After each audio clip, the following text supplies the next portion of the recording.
এখন রান্না করব সাবুর পোহা। বড় সাবু, আমি 1 বাটি সাবু রাত্রিরে ভিজিয়ে রেখেছিলাম। এই বড় সাবুটা ভিজতে একটু সময় লাগে, তাই রাত্রিরে ভিজিয়ে রেখেছিলাম। রাত্রিরে ভিজিয়ে রেখেছি, এখন জল ঝাড়া করে নিয়েছি। দেখুন কি বড় বড় একদম হয়ে গেছে, বলের মতো লাগছে। এই সাবুটা দিয়ে আমি বানাবো পোহা। পোহা বানাতে লাগছে আমার বাদাম, কাঁচা চীনা বাদাম নিয়েছি, গোটা গরম মশলা নিয়েছি, পেঁয়াজ কুচানো, আদা রসুন কুচানো, কাঁচা লঙ্কা কুচানো, সর্ষে আছে, শুকনো লঙ্কা, তেজপাতা, আর লাগবে আমার কারি পাতা। কারি পাতা আমার গাছের কারি পাতা, একদম তুলে নিয়েছি, ডগ থেকে ছিঁড়ে আমি দিয়ে দেবো তেলের মধ্যে। এখন আমি গ্যাসটা জ্বেলে নেব। কড়াইটা গরম হয়ে গেছে, এখন আমি এটা রাইস অয়েল দিয়ে বানাবো।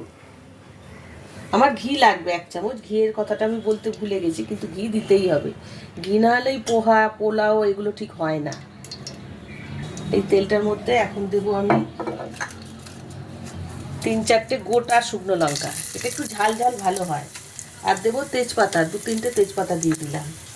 দেবো গোটা গরম মশলা, এলাচগুলো একটু থেতো করে নিয়েছি, আর দারচিনি, গোলমরিচ 2-4টে দিয়ে দিলাম। এখন দিয়ে দেবো এই বাদামগুলো, দিয়ে ভালো করে একটু নাড়াচাড়া করবো।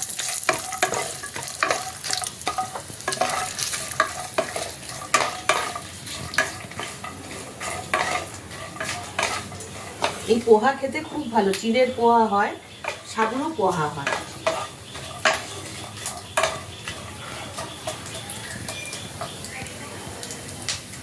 বাদামটা ভাজা ভাজা হয়ে আসছে, আমি এর মধ্যে দেবো একটু গোটা সর্ষে।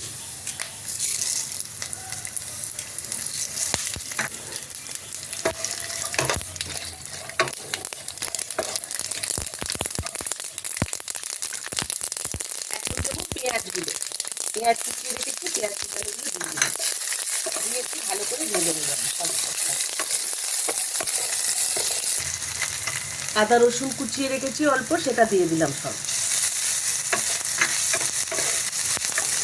দিয়ে একটু নাড়াচাড়া করে এখন আমি দেবো কারি পাতাগুলো। গ্যাসটা একটু কমিয়ে নেবো, কারি পাতা দিলেই একদম আওয়াজ হবে, কাঁচা কারি পাতা তো।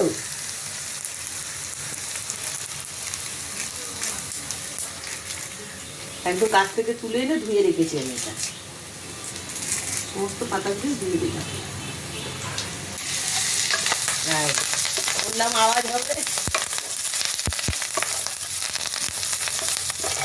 এখন দেবো আমি নুন, দেবো আন্দাজ মতো নুন দেবো, 1 চামচের মতো নুন দিলাম আমি। আর দেবো চিনি,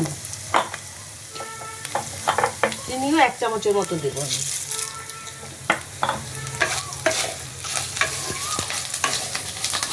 এখন দেবো কাঁচা লঙ্কা কুচানোগুলো, যারা যেমন ঝাল খাবেন সেই মতো ঝাল দেবে।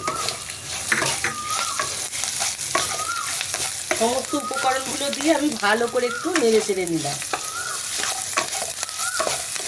ভালো ভাজা ভাজা হয়ে গেছে, এখন আমি এই সাবুগুলো এর মধ্যে দিয়ে দেবো।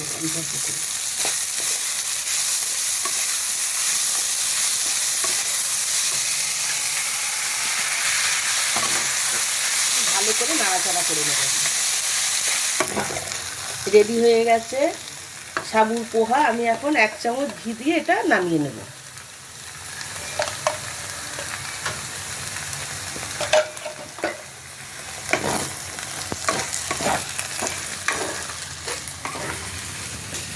ঠান্ডা হয়ে গেলে এটা আবার একটু ঝরঝরে হয়ে যায়। আমি এখন গ্যাসটা বন্ধ করে দিলাম, দিয়ে আমি এই পোহাটা নামিয়ে নেব।